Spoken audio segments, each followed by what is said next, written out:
আলামিন উঠ ভিডিও করবি।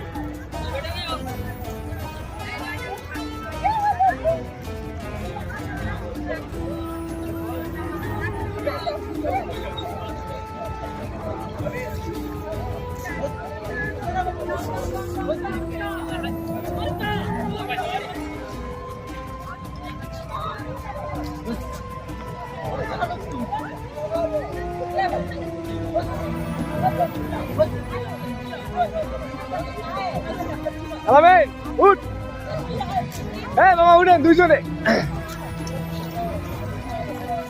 দুইজনে 15 টাকা উঠেন। আরে দুইজনে 15 টাকা কি হয়েছে শরমের কি নিয়ে উঠবেন ভালো লাগবে উঠেন। দুইজনে 15 টাকা উঠ। কি কস না কস